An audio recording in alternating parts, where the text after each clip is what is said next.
Bonjour, bonjour, bonjour, chers candidats. Je vous souhaite une fois encore la bienvenue sur notre chaîne Réussir la SVT au lycée. Dans cette vidéo, je vais vous corriger le sujet de la SVT, concours ENAM NSF 2011-2012. Mon nom est Monsieur Béni Djikpo. Je suis enseignant de SVT au lycée. Si vous voulez réussir et comprendre la SVT et c'est votre première fois ici, commencez maintenant en appuyant sur le bouton s'abonner et l'icône de notification en forme de cloche et consultez les liens et les informations présentes dans la description en dessous de cette vidéo et comme ça, vous ne manquerez rien. Donc, commençons notre exercice, bien le sujet du jour. Nous avons initié un programme d'accompagnement en ligne pour accompagner les candidats qui désirent participer au concours de l'ENAM. Et dans ce programme, nous faisons les TD dans toutes les matières qui font objet de ce concours, à savoir la SVT, français, physique et les mathématiques pour certaines options. Donc, l'année passée, nos candidats qui ont participé à ce concours ont tous réussi. Donc, nous avons obtenu un pourcentage de 100% de réussite. Donc, cette année aussi, c'est votre tour. Si vous voulez vraiment réussir au concours de l'ENAM ou au concours de l'École nationale de sage-femme, donc, je vous demande de vous inscrire à ce programme. Et pour vous inscrire à ce programme, les conditions à remplir, c'est l'inscription est à 5 000 et la participation est à 10 000. Nous avons déjà commencé le programme, ça a démarré déjà. Donc, si vous remplissez les conditions aujourd'hui et vous intégrez notre classe en ligne, vous allez regarder ou bien vous allez accéder déjà au TD que nous avons déjà traité dans la classe virtuelle. Donc, pour vous inscrire, si vous êtes intéressé, vous aurez mon WhatsApp, mon numéro WhatsApp dans la description de cette vidéo et peut-être aussi en commentaire. Et vous pouvez rentrer en contact avec moi pour remplir les conditions et intégrer la classroom afin que vous puissiez passer bien l'écrit qui aura lieu le 10 septembre prochain. Donc, nous allons commencer le sujet du jour. Donc, nous sommes en train de traiter le concours d'entrée à l'École nationale des auxiliaires médicaux année 2011-2012 pour l'épreuve de SVT. Partie A. On enregistre simultanément les activités électriques et mécaniques d'une fibre musculaire squelettique, document 1B, et d'une préparation de myocarde, document 1B. On enregistre, je reprends, on enregistre simultanément les activités électriques et mécaniques d'une fibre musculaire squelettique, document 1A, et d'une préparation de myocarde, document 1B. Question numéro 1. Analyser et comparer ces enregistrements. Analyser et comparer ces enregistrements. On va d'abord observer le document. Donc, on a le document 1 qui est devant nous ainsi. Et on nous fait savoir que c'est l'enregistrement de l'activité électrique et mécanique d'une fibre musculaire squelettique et de myocarde. Donc ici, ça nous renvoie au chapitre muscles squelettiques et activité cardiaque. Donc, la première question, on demande d'analyser et comparer ces enregistrements. Analyser et comparer. Donc, analyser veut dire ce que vous observez. Voilà, dire ce que vous observez. Donc, pour l'élément de réponse, quand nous voyons notre document 1A et document 1B, l'analyse et la comparaison qu'on peut faire est ceci. Le phénomène électrique du document 1A se déroule pendant la phase de latence du phénomène mécanique. Alors que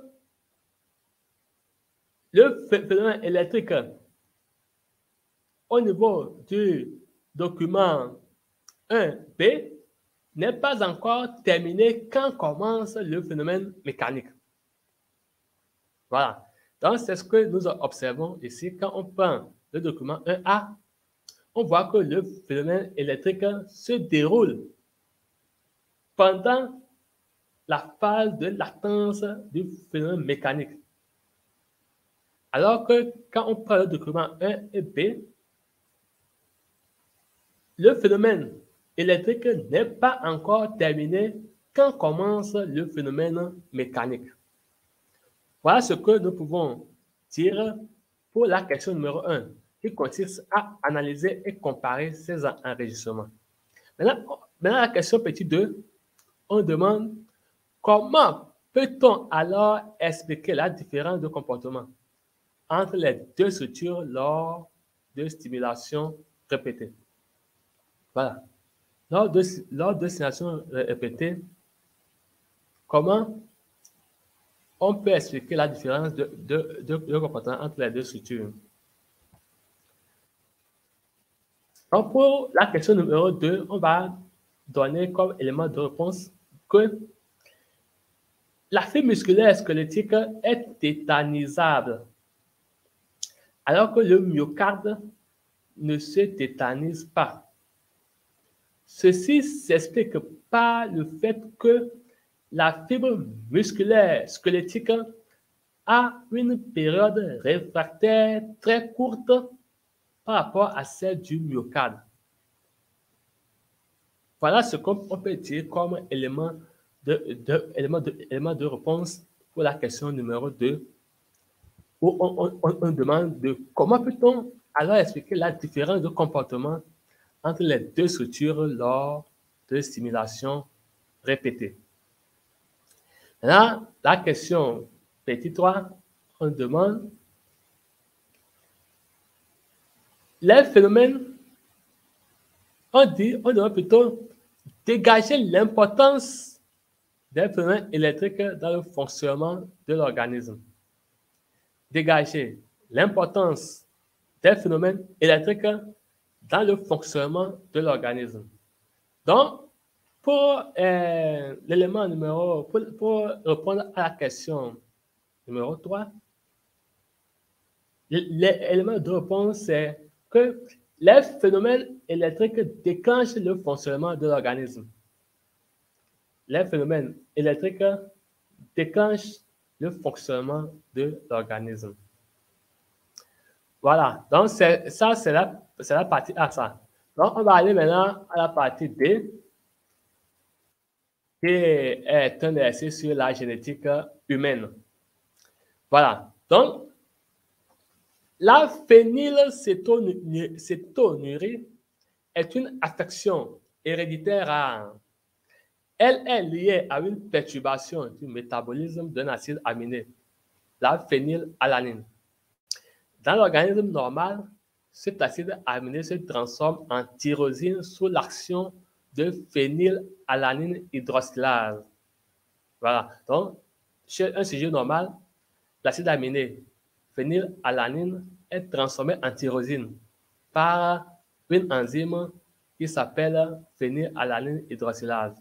Maintenant, chez le malade, cette enzyme manque par suite d'une mutation affectant le gène responsable de sa synthèse. En conséquence, la phénylalanine s'accumule dans le sang. Donc, quand on prend un sujet qui est malade, l'enzyme là n'est pas synthétisée. Et du coup, la phénylalanine n'est pas transformée en tyrosine. Maintenant, la maladie se manifeste par des troubles psychomoteurs. Document 3. Le document 3, voilà dans le document 3 ici, le pédigré qui est associé à ce exercice. Maintenant, on va aller à la question numéro 1.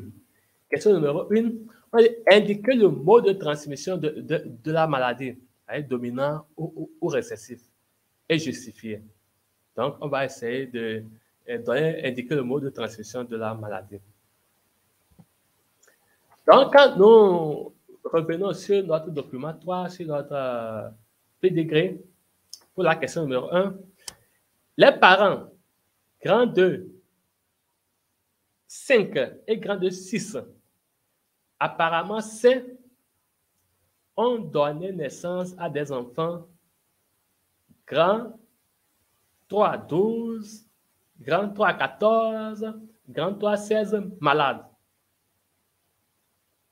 L'allèle responsable de la maladie est récessif.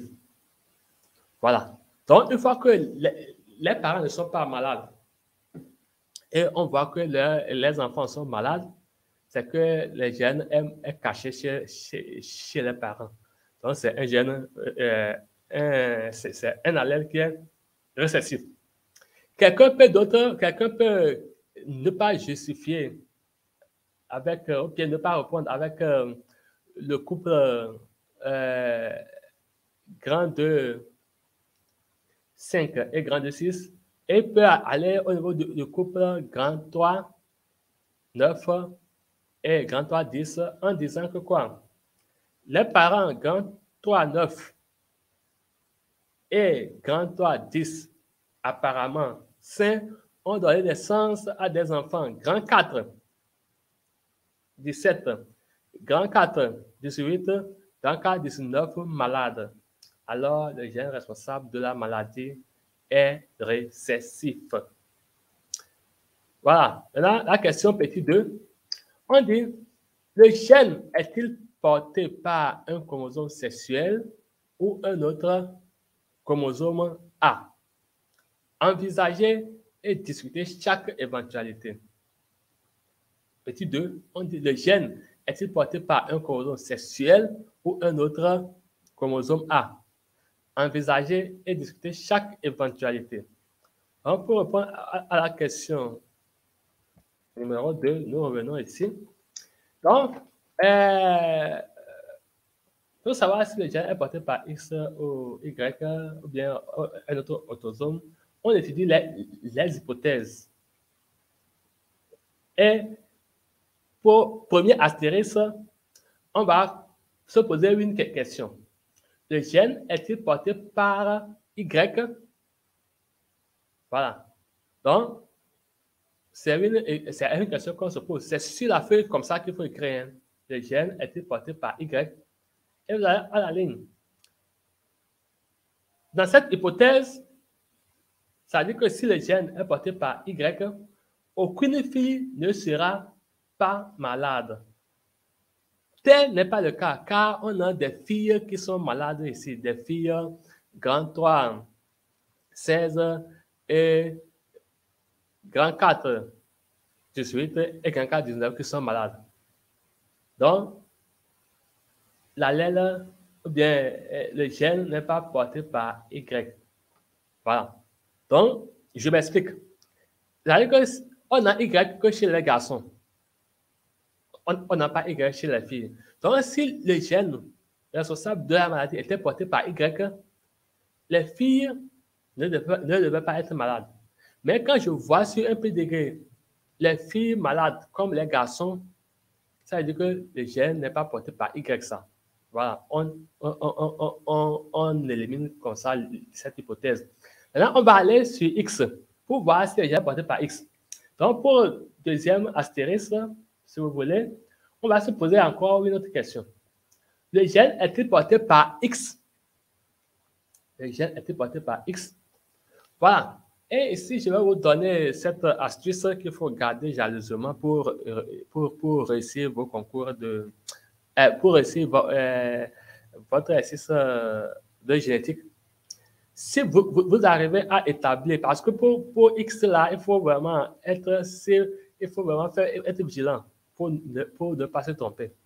Si vous avez pu démontrer que le gène est récessif, si le gène est porté par X, une fille qui est malade doit avoir obligatoirement son père malade. Voilà. Donc, si dans un pédigré, vous voyez que le gène est récessif, et vous voyez une fille malade qui a son père malade, une fille malade a son père malade, alors on conclut que le gène est porté par X. Mais si dans un pédigré, le gène est récessif, et vous voyez qu'une fille est malade, mais son père n'est pas malade, on rejette l'hypothèse que c'est porté par X en même temps. Voilà. Donc ici, quand nous revenons à notre exercice pour le pédigré, nous sommes sur une deuxième hypothèse où on a posé une question. Est-ce que le gène est-il porté par X? Et la réponse qu'on peut donner, ici, on va dire que non, le gène n'est pas porté par le chromosome sexuel X, car la fille grand 316 n'a pas son père grand 2, 5 malade. Voilà. Donc, une fois que la fille grand 316 qui est malade n'a pas son père grand 2, 5 malade, donc le gène responsable de la maladie n'est pas porté par le chromosome sexuel X. Maintenant, on va aller à la ligne pour travailler astérisque si vous voulez. Donc, si le gène n'est pas porté par le chromosome sexuel Y, ni par le chromosome sexuel X, alors le gène est porté par un autosome A. Voilà. Donc, c'est ce qu'on peut dire. Donc, si vous arrivez, comme je l'ai dit, pour ce genre d'exercice, il faut d'abord commencer par éliminer les hypothèses. Il faut commencer par Y. Et après, voir si c'est porté par X ou pas. Si vous avez à démontrer que ce n'est pas porté par Y, ce n'est pas porté par X aussi, alors on conclut que c'est porté par un autosome. J'espère que l'explication est passée. OK. On va continuer notre aventure. Question petit 3. Sans manifester d'anomalies apparentes d'ordre psychomoteur, les parents 5 et 6 et les enfants 10 et 13 possèdent dans le sang une teneur en phénylalanine supérieure à la normale. Voilà. Maintenant, on dit, cette constatation est-elle en accord avec la solution que vous proposez à la question numéro 1? Question numéro 1, on a dit que le gène est récessif. OK. Maintenant, on demande encore maintenant comment interprétez-vous ces faits? Voilà. Donc, si nous revenons ici, les parents 5 et 6. Les parents 5 et 6. Et les enfants 10. Et les enfants 10 et 13. Quand vous prenez ces parents et ces enfants 10 et 13, ces enfants ne sont pas malades, quoi. Quand vous observez le pédigré, ces enfants ne sont pas malades. Voilà, nous sommes ici. Donc, quand vous observez le pédigré, les enfants, les parents 5 et 6 et les enfants 10 et 13 ne sont pas malades. Donc, en principe, on ne devait pas avoir un taux d'alanine supérieur à la normale chez eux. Maintenant, on constate que chez ces enfants, chez ses parents et ses enfants, on a une teneur en phénylalanine supérieure à la normale. C'est-à-dire c'est très élevé. C'est-à-dire que la phénylalanine n'est pas transformée chez eux. Donc, là, on demande si cette constatation est-elle en accord avec la solution que vous avez proposée à la question 1. Allez, ça remet en cause la question de dominance et de récessivité. Voilà. Donc, pour répondre à la question là, on va dire que oui, cette constatation est en accord avec la position qu'on a proposée en 1. Maintenant, pour interpréter pour expliquer ces genres de situations, donc on va procéder comme suit. Donc, on fait le choix des allèles. Soit grand P, l'allèle normal, et petit p, l'allèle responsable de la maladie, parce qu'on a dit que le gène est récessif. Donc, un individu qui a un génotype grand P sur grand P élabore une grande quantité d'enzymes et il n'est pas malade. Maintenant, deuxième astérisque, on va dire que quoi? Un individu qui a le génotype grand P et petit p a la possibilité d'élaborer l'enzyme, mais en quantité insuffisante. Et c'est le cas des parents 5 et 6 et des enfants 10 et 13. Eux, ils sont de génotype grand P sur petit p. Voilà. Donc, ils ont la possibilité de synthétiser quand même l'enzyme parce que là où il y a les grands P, là où il y a grand P, ces individus peuvent synthétiser l'enzyme pour transformer la phénylalanine en tyrosine. Donc, et quand on prend ces parents 5 et 6 et les enfants 10 et 13, ils sont de génotype grand P, petit p. Donc, ils ont la possibilité d'élaborer quand même l'enzyme, mais c'est en quantité faible. C'est pourquoi on retrouve une teneur en phénylalanine supérieure à la normale chez eux. Maintenant, je vais le troisième astérisque. Un individu de génotype petit p sur petit p, lui, il est incapable de synthétiser l'enzyme et il est malade.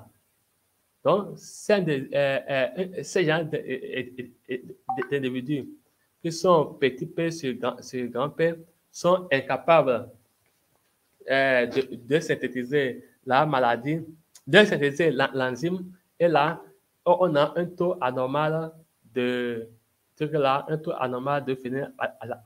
chez eux. Maintenant, voilà, donc c'est comme ça qu'on essaie d'interpréter ces faits. Maintenant, petit 4. La descendance des parents 9 et 10 était prévisible. Voilà. La descendance des parents 9 et 10 était prévisible. Quand vous voyez les parents 9 et 10 et leur descendance, il y a 4, ils ont 4 enfants. 3 sont malades. Est-ce que c'est prévisible? Oui, c'est prévisible. Car il s'agit d'un mariage consanguin. C'est un mariage entre des cousins germains. Voilà, ils ont un commun arrière-parent. Voilà, donc c'est pas bon les mariages consanguins entre des cousins germains. C'est pas bon. Parce que ça fait ça fait des maladies qui sont cachées chez des uns et des autres réapparaissent. Voilà. Donc, pour la question petit 4, oui, cette descendance est prévisible car il s'agit d'un mariage consanguin. Maintenant, la question petit 5. On va indiquer les génotypes de 5, 6, 9, 10, 13, 14 et 16. Donc, pour ces génotypes, voilà, pour la question 1, tout ce que j'ai dit, c'est ça qui est répété ici, que je vous ai placé ici. Les parents grands de 5 et grands de 6, apparemment sains, ont donné naissance à des enfants grand 3, 12, grand 3, 14, grand 3, 16 malades. L'allèle responsable de la maladie est récessif.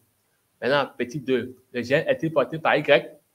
Dans cette hypothèse, aucune fille ne sera malade. Tel n'est pas le cas. Donc, le gène n'est pas porté par Y. Hein, le gène est-il porté par X? Dans cette hypothèse, la fille grande 3, 16 ne devrait pas être malade, puisque son père grand de 5 ne l'est pas. Voilà.